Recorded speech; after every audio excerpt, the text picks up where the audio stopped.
생명의 성령의 법, 그런 제목으로 말씀 전합니다. 옆에 계신 분들 축복하며 인사할까요? 말씀에 큰 은혜 받으세요. 교회에서 그 사역반 훈련을 할 때 이 로마서 8장 전체를 암송하게 했습니다. 그래서 아마 그 사역반 수료식을 할 때 앞에 나와서 8장을 암송했던 것을 기억하실 겁니다. 그러니까 로마서 8장이 중요하기 때문에 이 한 장 전체를 다 암송하게 만드는 거죠.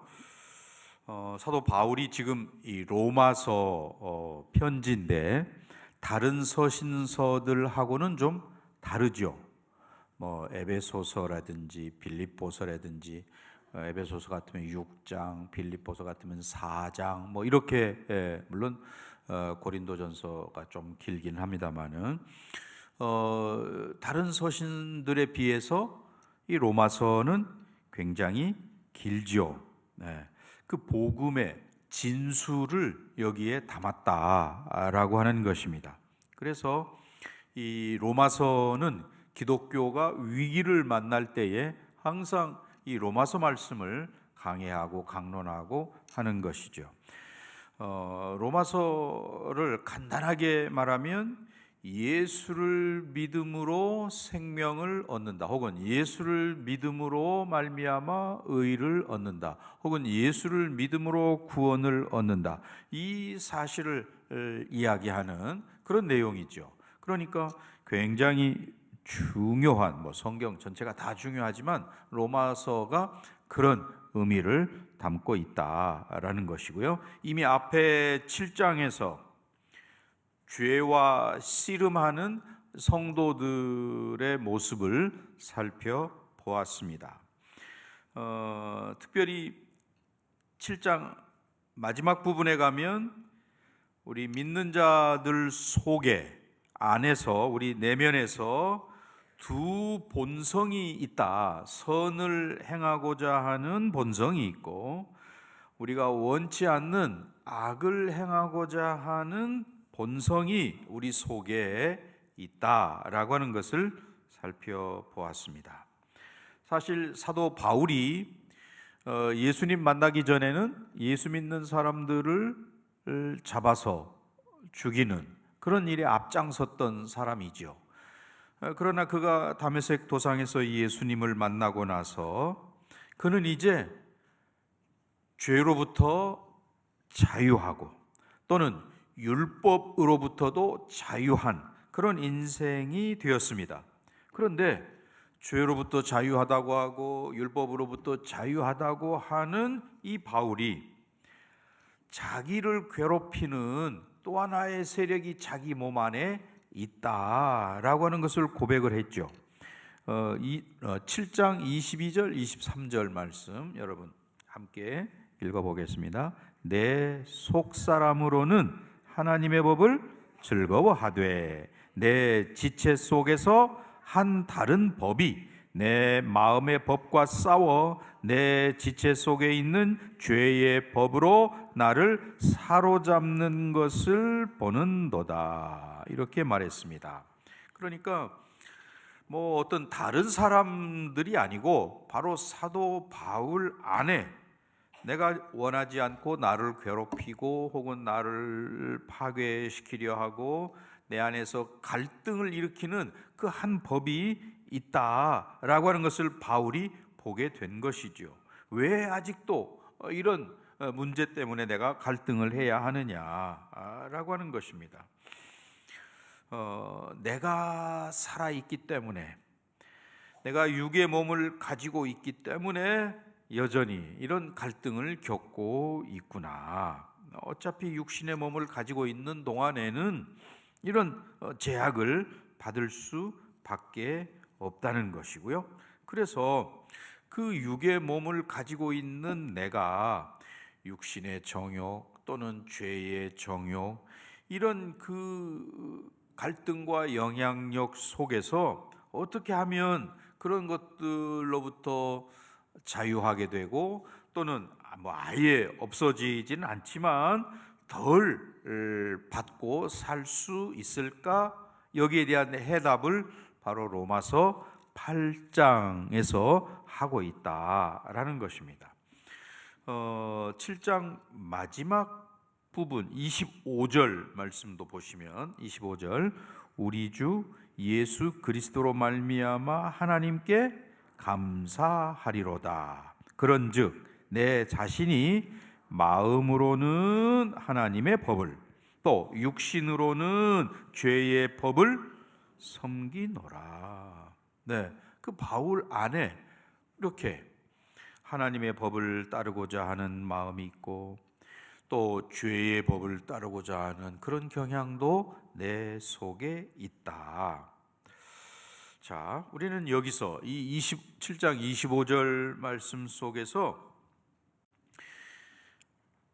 그 본성, 내가 가지고 있는 내 육신 안에 육의 본성이 자리하고 있다라고 하는 것을 모두가 다 여기 있는 우리 모두가 신앙생활을 오래 하신 분이든 아니면 이제 시작하신 분이든 할 것 없이 뭐 나이가 많은 분이나 또 젊은 친구들이나 할 것 없이 그 육의 본성이 내 속에 있다는 사실을 다 인정해야 한다는 거죠. 그걸 부인하거나 없는 것처럼 해서는 안 된다라는 것입니다. 육의 본성이 내 안에 남아있다라고 하는 사실을 인정해야 한다. 바울의 고백 24절 뭐라고 되어 있습니까? 오라 나는 곤고한 사람이로다. 이 사망의 몸에서 누가 나를 건져내. 사도 바울이 성인이라고 성자라고 말하는 그 사도 바울이 이런 이야기를 하고 있는 겁니다. 갓 예수 믿었을 때 이야기가 아니죠. 예수 믿은 지 오랜 시간이 경과한 다음인데 또 우리가 대사도라고 말하는 사도 바울인데 그도 역시 오라 나는 곤고한 사람이로다. 이 사망의 몸에서 누가 나를 건져내랴. 이렇게 이야기하고 있다는 거예요. 사도 바울도 여전히 그 본성 때문에 괴로워하고 있다는 사실을 이야기하고 있습니다. 그러니 우리도 그걸 인정해야죠.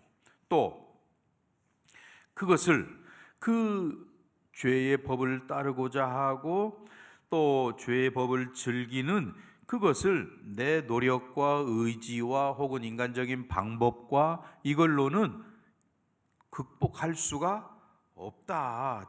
제어가 되지 않는다라고 하는 것을 우리가 인정해야 한다는 것입니다.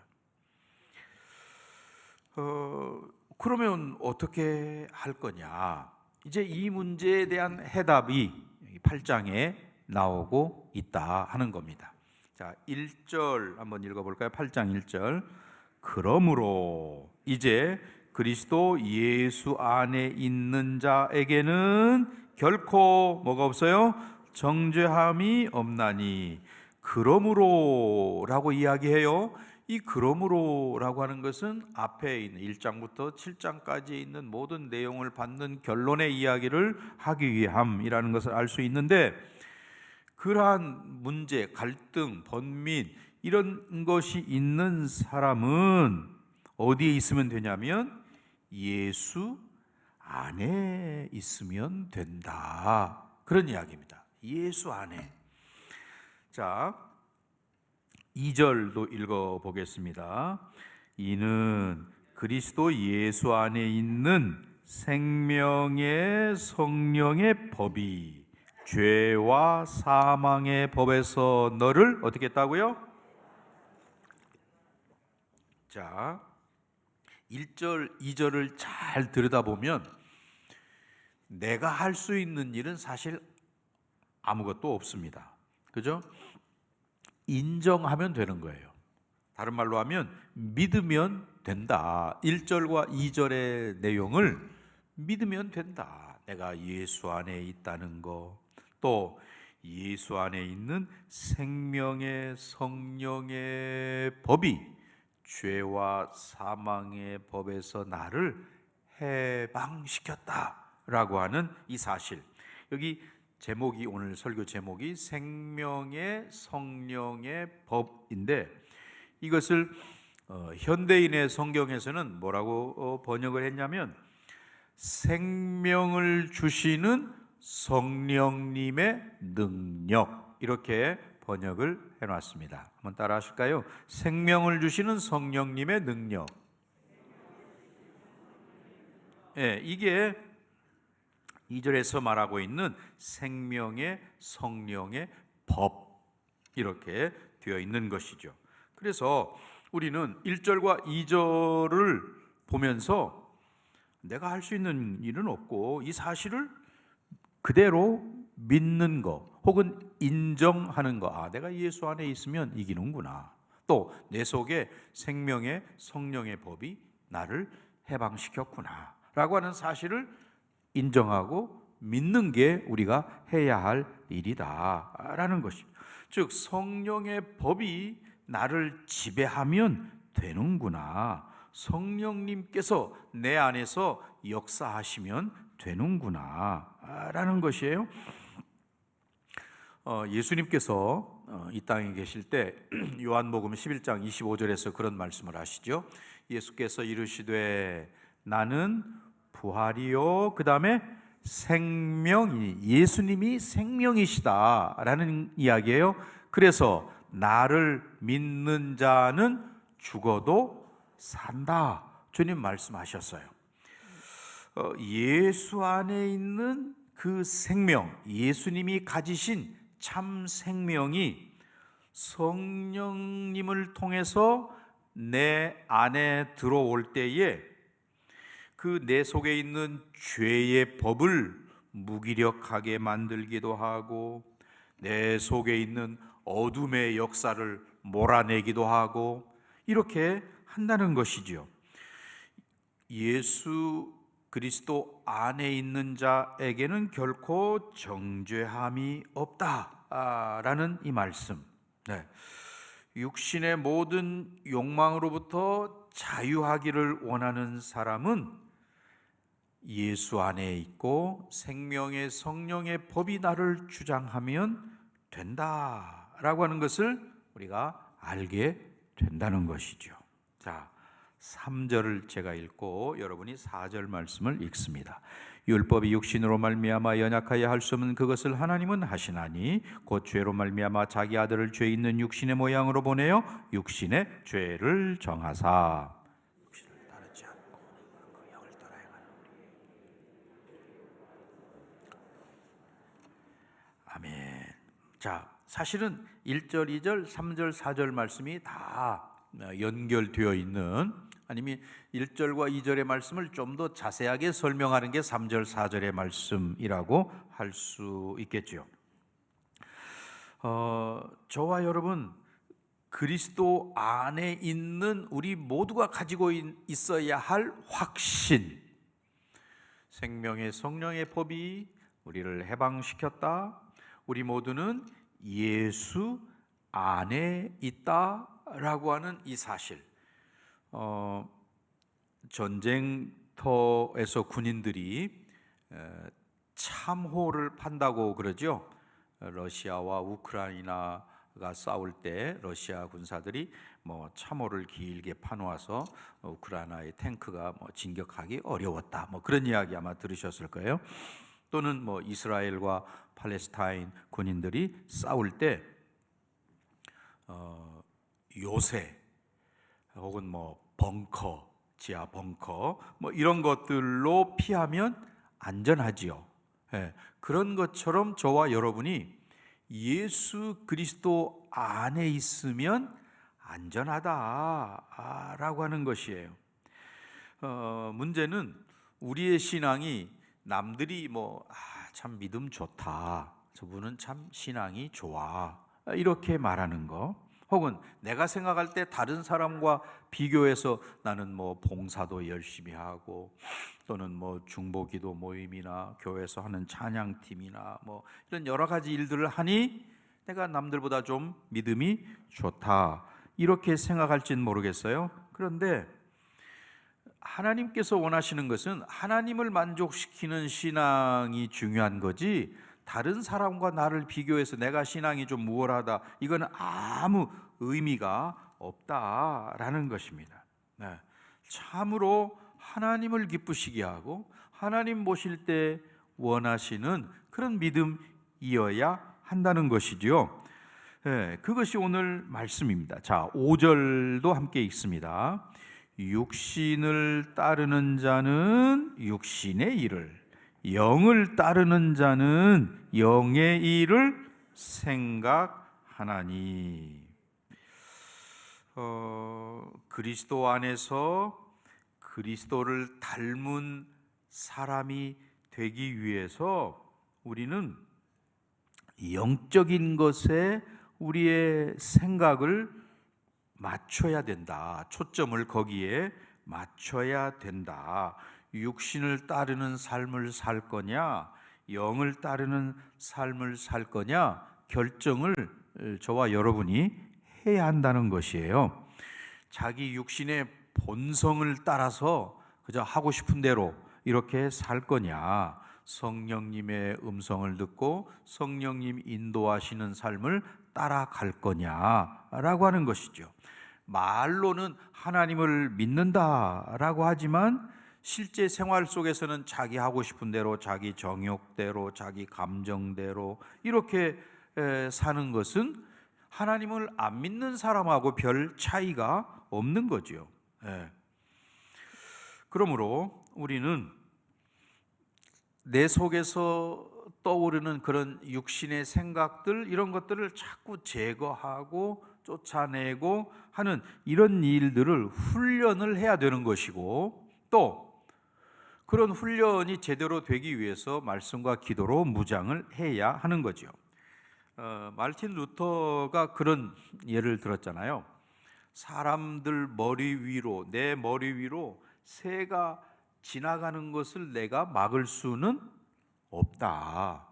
하지만 그 새가 내 머리에 내려앉아 가지고 둥지를 틀지 못하게는 할 수 있는 거예요. 쫓아낼 수 있는 거죠, 우리 각자가.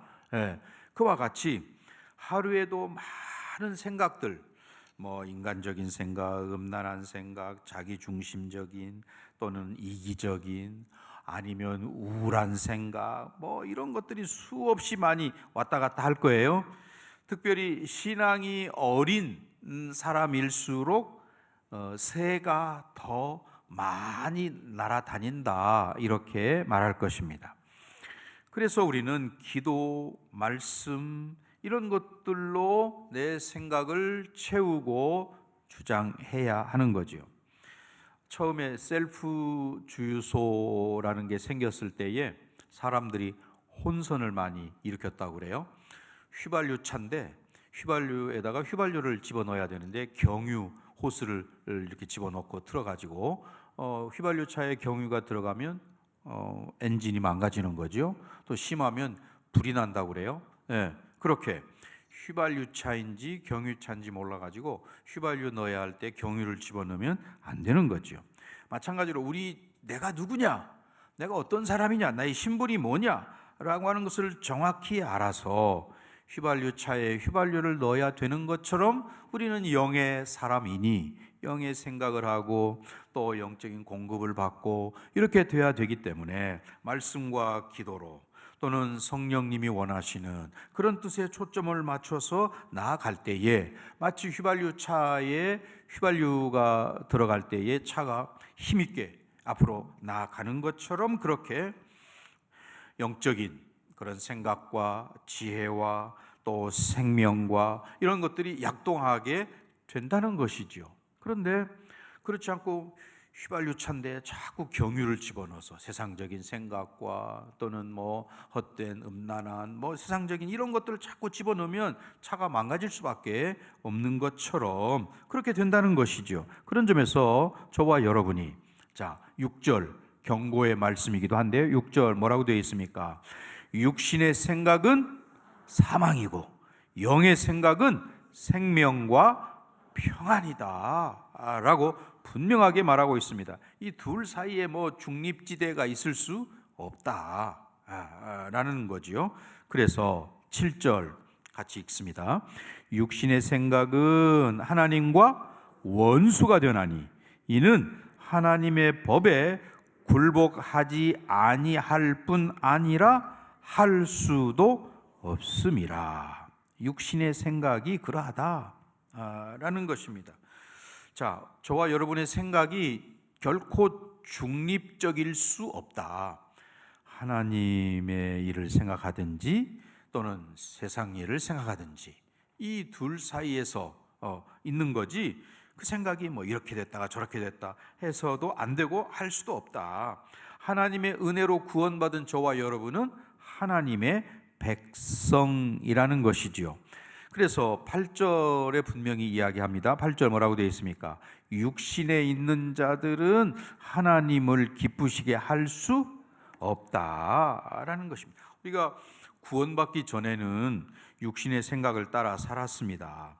그러나 이제 우리는 영의 생각을 따라, 성령님의 생각을 따라 살아가야 할 사람들이라는 것이지요. 과거에는 하나님의 법을 거부하고 하나님을 인정하지도 않고 내 마음대로 그렇게 살았지만, 이제 하나님의 백성이 된 지금은 하나님을 기쁘시게 하는 게 뭐냐, 하나님을 영화롭게 하는 게 뭐냐, 삶의 목적이 달라진 사람들이잖아요. 우리 늘 소요리 문답 제1문, 사람의 제일 되는 목적이 뭐냐, 하나님을 영화롭게 하고 영원토록 그를 즐거워하는 것, 이렇게 말하잖아요.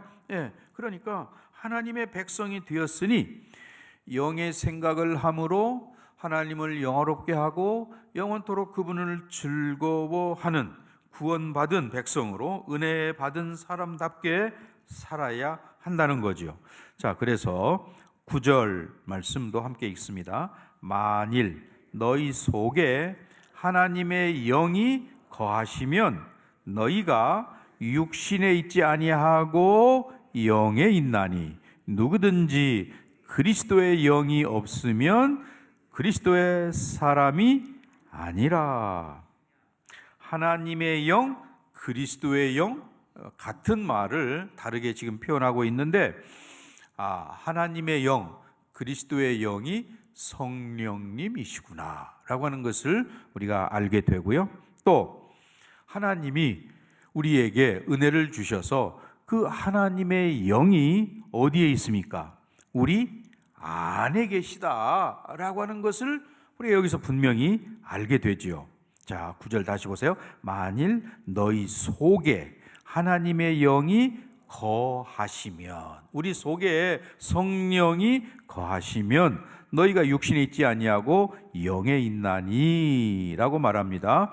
누구든지 그리스도의 영이 없으면 그리스도의 사람이 아니라. 성령이 계시지 않으면 하나님의 사람이 아니다 라는 것이고요.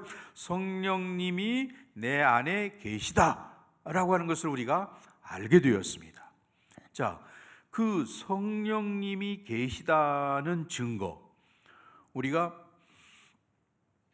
바람을 눈으로 볼 수는 없지만 바람이 불 때 나무가 흔들리는 걸 보면서 눈에 보이지 않지만 지금 바람이 불고 있구나 라고 하는 것을 아는 것처럼, 성령님이 내 안에 계시다는 증거가 뭐냐 할 때에 예수를 내 구주로 믿는 거, 예수님이 구세주이십니다 이렇게 믿는 사람은 그 속에 누가 계세요?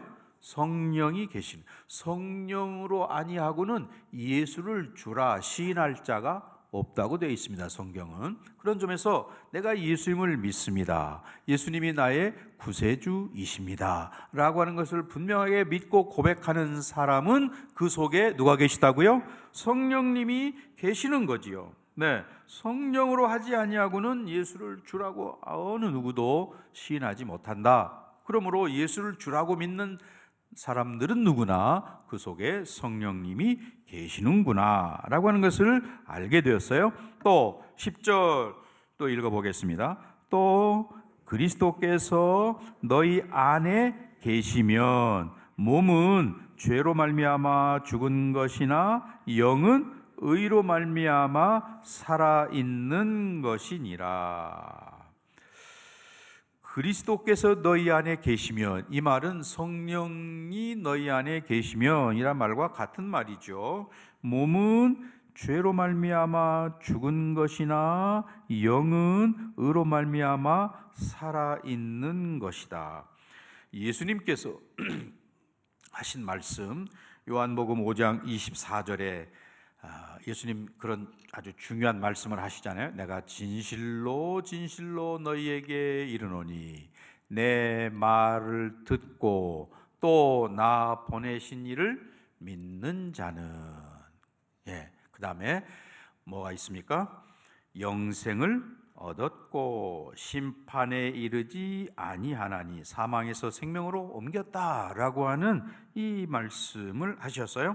또 요한복음 17장 3절에서 영생은 곧 유일하신 참 하나님과 그가 보내신 자 예수 그리스도를 뭐 한다고요?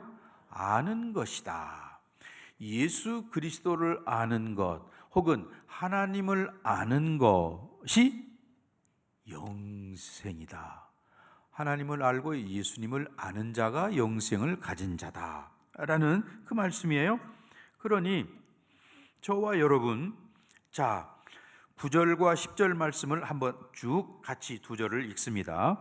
만일 너희 속에 하나님의 영이 거하시면 너희가 육신에 있지 아니하고 영에 있나니 누구든지 그리스도의 영이 없으면 그리스도의 사람이 아니라. 또 그리스도께서 너희 안에 계시면 몸은 죄로 말미암아 죽은 것이나 영은 의로 말미암아 살아있는 것이니라. 자, 그리스도의 영 또는 성령과 하나 된 사람은 살아있는 사람이구나. 육신에 거하면 죄에서 벗어나지 못하지만 하나님의 영이 거하시면, 즉 그리스도의 영이 거하시면 우리가 예수를 주라고 고백하고 또 그래서 예수 믿는 사람이 되는구나 라고 하는 것을 알게 되었습니다. 그런 점에서 그리스도인, 저와 여러분 그리스도인이라고 그러잖아요. 그리스도인은 하나님의 영이 내 안에 거하시기 때문에 영의 일을 생각하고 영의 일을 하고 해야 하는 그런 사람들이라는 것을 알게 되었습니다. 자, 그래서 11절 말씀 함께 읽습니다. 예수를 죽은 자 가운데서 살리신 이의 영이 너희 안에 거하시면 그리스도 예수를 죽은 자 가운데서 살리신 이가 너희 안에 거하시는 그의 영으로 말미암아 너희 죽을 몸도 살리시리라. 예수를 살리신 하나님께서 나를 살리신다 그 말이죠. 세상 사람들은 죽음이 두려워서 어떻게 합니까? 죽음을 할 수만 있으면 생각을 안 하고 잊고 살려고 하죠. 아니면 할 수만 있으면 수단 방법 가리지 않고 이 땅에서 길게 오래 살아보려고 노력을 합니다. 그러나 우리는 성령이 내 안에 거하시기 때문에 죽음에 대한 두려움이 없습니다. 왜? 너희 죽을 몸도 살리시리라 이렇게 말씀하시고 지금 내 속에 영생이 있다는 것을 믿기 때문에 두려워하지 않다는 것입니다. 자, 이제 결론의 말씀을 맺고자 합니다. 예수님을 죽음 가운데서 살리신 하나님의 영, 성령이 저와 여러분 안에 있으면 죽을 몸도 살리는 그런 하나님이시다라고 하는 것입니다. 성령을 다른 말로 부활과 창조의 영 이렇게도 이야기할 수 있다면 그 생명과 부활을 성령님이 우리에게 주시기 때문에 그러한 것이죠.